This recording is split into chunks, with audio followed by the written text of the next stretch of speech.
Na tarde de 14 de junho de 1969, o pequeno Dennis Martin, de apenas 6 anos, passava o fim de semana do Dia dos Pais com a família no Parque Nacional Great Smoky Mountains, nos Estados Unidos. Ele estava junto com o pai, o avô e o irmão mais velho, acampando próximo a Spence Field, uma área isolada nas montanhas ao longo da famosa trilha dos Apalaches. O que era para ser apenas um passeio tranquilo em família, acabou se transformando em um dos desaparecimentos infantis mais misteriosos da história do país. Já no fim do dia, Dennis e outros garotos tiveram uma ideia de brincadeira. Queriam se esconder ao longo da trilha e dar um susto nos adultos quando eles passassem. Para isso decidiram se separar. Dennis seguiu por um lado, enquanto os outros foram por outro caminho. Pouco tempo depois, os meninos voltaram para o ponto combinado, mas Dennis não apareceu. O pai dele, Bill Martin, começou a chamá-lo imediatamente e iniciou uma busca a pé pela região. Nenhuma resposta. Nenhum sinal de movimento no mato. E nenhum vestígio do menino, que vestia uma camiseta vermelha bem chamativa. O local também não ajudava. Era uma área montanhosa, íngreme e coberta por vegetação densa, onde alguém pode desaparecer de vista em questão de segundos. Se Dennis saiu da trilha, se caiu ou se desorientou, a própria floresta poderia ter escondido ele rapidamente. E a situação só piorou.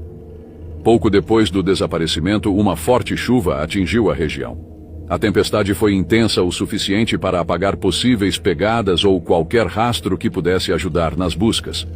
Quando a noite chegou, a temperatura caiu bastante. Para uma criança de 6 anos, vestida para um passeio de verão, passar a noite sozinho ali representava um risco enorme.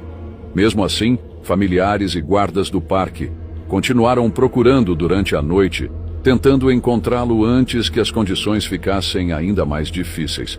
No dia seguinte, a busca já tinha ganhado proporções gigantescas.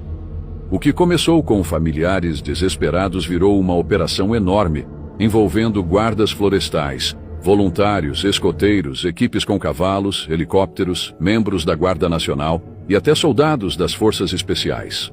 Ao longo dos dias, milhares de pessoas participaram das buscas. Em um único dia, cerca de 1.400 pessoas estavam envolvidas. Mais de 90 quilômetros quadrados foram vasculhados. Mesmo com todo esse esforço, nenhum sinal concreto de Dennis foi encontrado. Algumas pistas surgiram, mas nenhuma levou a uma resposta. Em certo momento, pequenas pegadas foram encontradas e pareciam ser de uma criança. Elas seguiam em direção a um riacho e simplesmente desapareciam. Como eram de um tipo de sapato semelhante ao que Dennis usava, isso chamou bastante atenção. Porém, depois de análise, as autoridades acreditaram que aquelas marcas provavelmente eram de um escoteiro que participava das buscas. Com o passar do tempo, teorias mais sombrias começaram a circular. A mais conhecida veio de um homem chamado Harold Key, que afirmou ter ouvido um grito assustador pouco depois do desaparecimento. Em seguida, disse ter visto um homem com aparência estranha, andando rapidamente pela região, carregando algo vermelho nos ombros.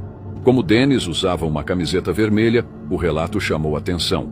Mas havia um problema. A distância e o tempo não batiam com o que seria possível. Os investigadores concluíram que não havia como ligar aquela história diretamente ao caso. Tanto os guardas do parque quanto o FBI descartaram essa possibilidade por falta de provas. Mesmo assim, a hipótese de sequestro nunca deixou de ser considerada. O próprio pai de Dennis acreditava nisso, e muita gente entendia o motivo. Uma criança desaparece durante o dia, uma busca gigantesca é feita, e nenhum vestígio aparece. Já as autoridades seguiram por outro caminho. Para elas, a explicação mais provável é que Dennis tenha se perdido e morrido na própria mata pouco tempo depois de desaparecer. Pode não ser a versão mais impactante, mas é a que faz mais sentido dentro das circunstâncias. Também se falou em ataque de animal, como urso ou javali, mas essa teoria sempre teve falhas.